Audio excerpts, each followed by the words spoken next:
नमस्कार, मैं हूं doctor Vrinda Singh, associate professor home science, government girls college Nagaur.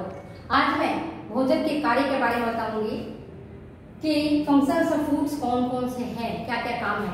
आप सभी जानते हो, भोजन व्यक्ति के द्वितीय आवश्यकता है, जिसके बिना हम ज्यादा दिनों तक नहीं रह सकते हैं। तो ये हमारा बेसिक नीड है भोजन। अब भोजन का हम देखते हैं अगर तो क्या फंक्शंस है।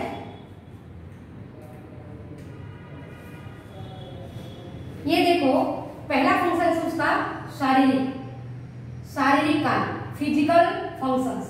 दूसरा है सामाजिक कार्य, सोशल फंक्शंस। और तीसरा है मनोवैज्ञानिक कार्य, मतलब साइकोलॉजिकल फंक्शंस। फूड के मुख्य 3 फंक्शंस है। फंक्शंस ऑफ फूड अगर आप देखोगे, आप सब जानते हैं कि भोजन के बिना हम ज्यादा दिनों तक नहीं जिंदा रह सकते हैं। अगर हम जीवित भी रहेंगे और हमारा बढ़िया भोजन नहीं रहेगा तो पर भी हम काम जितना हमें करना है उतना हम नहीं कर सकेंगे। तो 3 है हमारे मेन फंक्शंस, फिजिकल, सोशल और तीसरा है साइकोलॉजिकल। 3 फंक्शंस है हमारे पास। शारीरिक कार्य के अंतर्गत क्या आता है? भोजन से हमें क्या मिलती है? ऊर्जा मिलती है, एनर्जी हमें प्रोवाइड करता है भोजन।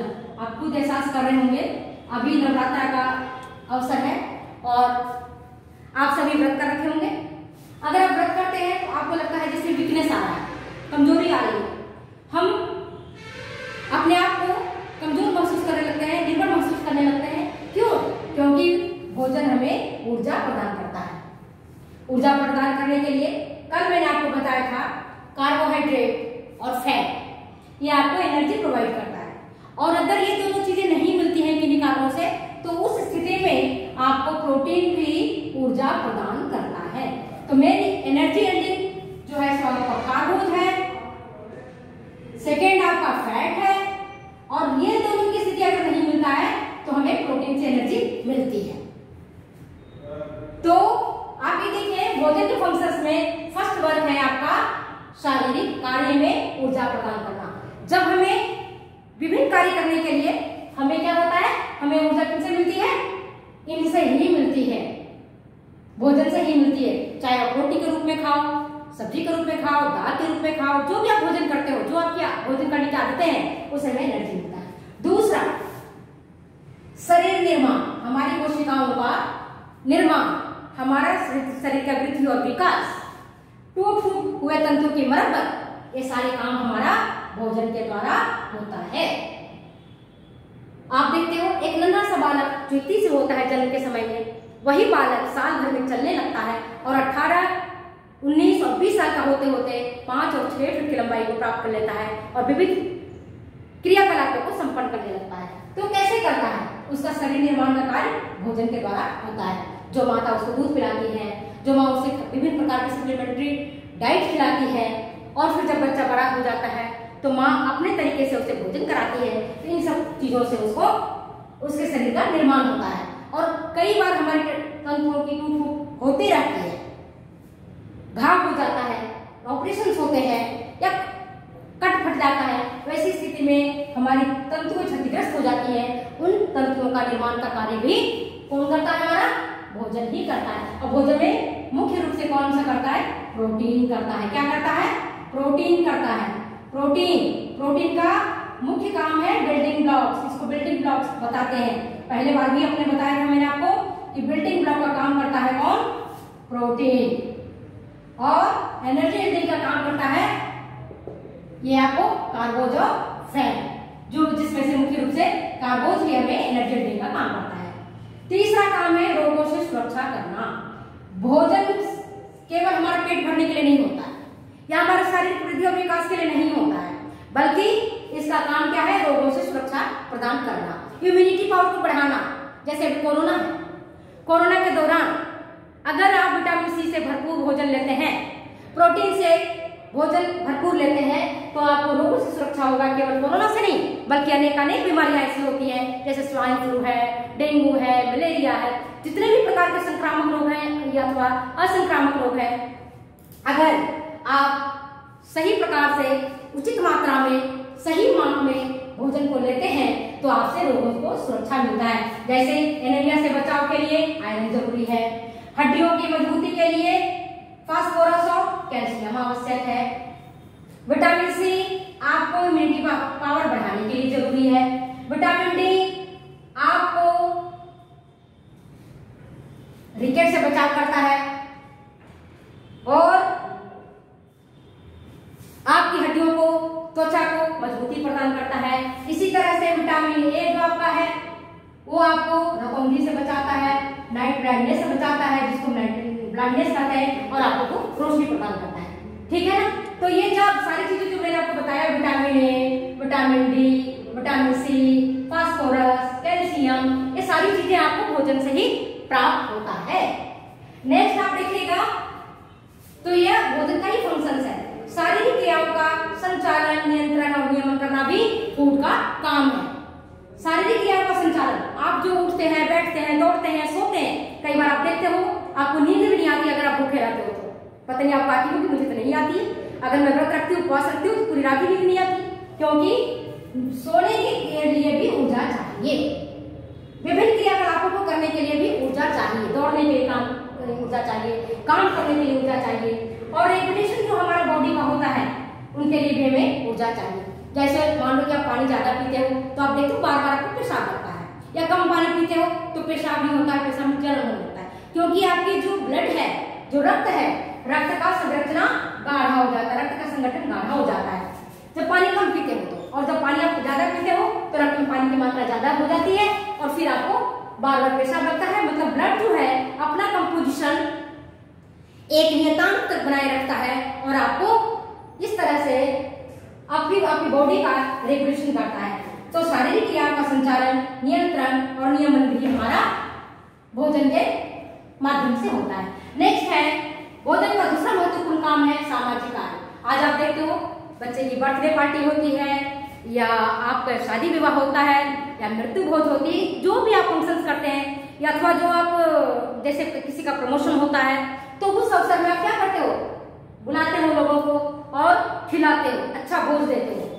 तो सामाजिक कार्य किसके द्वारा, भोजन के द्वारा संपन्न किया जाता है। अगर आप मान लो कि शादी विवाह में भोजन नहीं कराते हो, अच्छे डिशेज नहीं रखते हैं, तो लोग कहते हैं अरे बड़े कंजूस है, अथवा आर्थिक रूप से बहुत कमजोर है, बेचारा गरीब है, नहीं खिला सकता है। तो आर्थिक स्तर का प्रतीक होता है भोजन। भोजन हमारा क्या है, आर्थिक स्तर का प्रतीक होता है, जिससे हमें पता चलता है कि उस व्यक्ति का आर्थिक स्तर कितना है। उनके खिलाने के माध्यम से उनकी आर्थिक स्तर का पता चलता है कि हाई स्टेटस का है, कि उनका सिंपल है या मीडियम इकोनॉमिक कंडीशन है। ठीक है।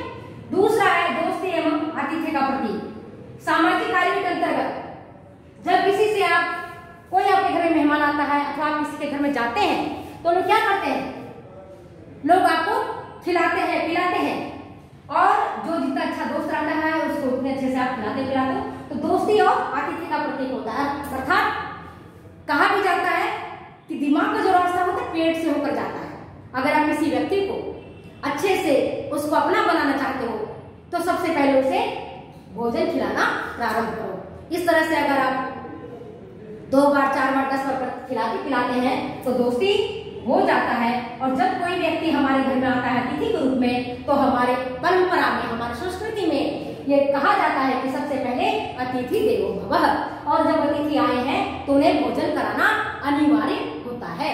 अगर कोई व्यक्ति अतिथि को बगैर भोजन कराए हुए खुद भोजन ग्रहण करता है तो हमारी संस्कृति में ये भी कहा जाता है कि वह ऐसा घर जो होता है दरिद्रता का प्रतीक होता है और उस घर में लक्ष्मी का वास नहीं होगा, क्योंकि उसने अतिथि का अनादर किया है, अतिथि को भूखा ही भेज दिया है अथवा अतिथि को भूखा ही सुलाया है। तो ऐसी स्थिति में हमारा संस्कृति भी हमारे इस बात को फॉलो करता है।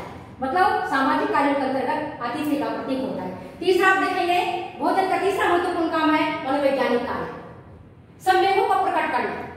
जिसका पहला काम है संवेगों को प्रकट करना, मतलब इमोशंस को। आप कैसे इमोशंस को प्रकट करते हैं? जैसे मान लो दुख की अवस्था होती है तो आप क्या करते हो, खाना आपका छूट जाता है या कम खाते हो, अच्छी चीजें नहीं बनती है। वही अगर आप खुशी रहता है मन में और कुछ अच्छा होता है तो आप घर में बहुत अच्छा चीज बनाते हो, काजू करी बनाओगे, मटर पनीर बनाओगे या पनीर की कोफ्ता बनाओगे। और वहीं अगर कुछ खराब स्थितियां होती है तो कुछ भी बना लेते हैं, चलो भाई दलिया बना लो, खिचड़ी बना लो, ऐसी चीजें बना लो। तो हमारा भोजन जो है प्रतीक होता है। दूसरा है सुरक्षा की भावना। भोजन से हमें सुरक्षा की भावना मिलती है। कैसे सुरक्षा की भावना? जब हम कंप्लीट डाइट लेते हैं जिसमें उचित मात्रा में carbohydrate, fat, proteins, vitamin, minerals सभी रहता है, तो हमें हमारी बॉडी उस हिसाब से स्वस्थ रहता है और हम बेटर फील करते हैं, अच्छा फील करते हैं। तो भोजन हमें क्या करता है? सुरक्षा की भावना देता है। मान लो आप ऐसी जगह में चले गए, जैसे बंगाल में चले गए, उड़ीसा में चले गए, जहां आप मांसाहारी नहीं है, लेकिन वहां अगर मांस और मछली ही मिलता है और आपको आपकी अनुरूप जैसा भोजन करते हैं वैसा भोजन अगर आपको नहीं मिलता है, तो आप अपने आप को सुरक्षित महसूस करते हैं। अथवा ऐसी जगह में जा रहे हैं, जैसे ट्रेन में जा रहे हैं या बस में जा रहे हैं, लंबी दूरी में जा रहे हैं और वहां पर आसपास में कोई होटल नहीं है, कोई खाने की सामग्री नहीं है, आपके पास में जो खाने की सामग्री थी खत्म हो गई, तो आप क्या करोगे? असुरक्षित महसूस करने लगेगा इस जंगल में हम क्या करें, इस स्थिति में हम क्या करें? सुनसान जगह में हमारे पास खाने के लिए कुछ नहीं है, हमारे पास पीने के लिए पानी भी नहीं है, तो इस स्थिति में हम अपने आप को असुरक्षित महसूस करने लगते हैं। इसलिए भोजन हमें सुरक्षा की भावना को उत्पन्न करता है। और तीसरा जो है भोजन का मनोवैज्ञानिक कार्य ये है कि आप बल के रूप में इसको प्रयोग करते हो। छोटे बच्चे भी अक्सर आप देखते हैं, छोटा बालक होता है क्या करता है? जब उसको मम्मी से जिद करवाना होता है, मम्मी से कुछ मांगनी होती है, पापा से कुछ लेना होता है, तो कहते हैं खाना ही नहीं खाऊंगा, खाना नहीं खाऊंगा, क्यों? मुझे चीज दिला दो। तो बल के रूप में उपयोग करता है। इसी तरह से कर्मचारी अगर उनको कुछ अपनी बात मनवानी होती है तो आप देखते हैं भूख हड़ताल करते हैं, स्ट्राइक कर देते हैं, खाना नहीं खाना है ना? तो यहाँ पर जो है वो बल के रूप में, यहाँ पर मनोवैज्ञानिक कार्य में वो बल के रूप में इसका उपयोग करते हैं। समझ गए? तो ये भोजन का ये मुख्य फंक्शन था, फिजिकल, सोशल और तीसरा साइकोलॉजिकल। वापिस एक बार हिंट के रूप में बता रही हूँ। शारीरिक में ऊर्जा प्रदान करना, शरीर निर्माण कार्य करना, शरीर को रोगों से सुरक्षा प्रदान करना और शारीरिक क्रियाओं का संचालन, नियमन और नियंत्रण करना। सामाजिक कार्य के अंतर्गत भोजन हमारा आर्थिक स्तर का प्रतीक होता है। जो लोग पैसे वाले होते हैं, धन्ना सेठ होते हैं, धनवान होते हैं, उनके भोजन में विविधता रहती है, महंगे से महंगे भोजन का उपयोग करते हैं। और जब कोई भी फंक्शंस वो करते हैं, शादी विवाह का फंक्शन होता है, मुंडन संस्कार होता है, अथवा किसी प्रकार के वो प्रमोशन के अवसर पर अगर किसी प्रकार का भोज देते हैं, तो उनके भोजन से झलकता है कि वो पैसे वाले हैं। और जो गरीब होते हैं उनके भोजन से भी पता चलता है कि वो गरीब है। इसके बाद दोस्ती और आतिथ्य का प्रतीक होता है। और मनोवैज्ञानिक कार्य के अंतर्गत संवेगों को प्रकट करना, जो आप हर्ष है, उल्लास है, उसकी स्थिति में आप कहते चलो आज होटल में पार्टी करेंगे, आज चलो आज आइसक्रीम मंगाते हैं, चलिए आज हम पिज्जा खाते हैं, तो ये संवेगों को प्रकट करता है। अगर आप हैप्पी फील करते हैं, खुश फील करते हैं, तो आपको ये वाला संवेग आता है। और सुरक्षा की भावना है, जैसा कि मैंने आपको बताया, आप ऐसे जगह में चले गए जहाँ होटल नहीं है, जहाँ खाने की सामग्री नहीं है, वहां पे आपको सुरक्षित महसूस करने लगेंगे कि मैं 2 दिन रहूंगा, इसके बाद मैं क्या करूंगा, मुझे जाना पड़ेगा। और तीसरा है बल के रूप में प्रयोग। Thank you. अगर ये वीडियो आपको अच्छी लगती हो तो प्लीज शेयर करें, कमेंट करें, सब्सक्राइब करें। नमस्कार, धन्यवाद।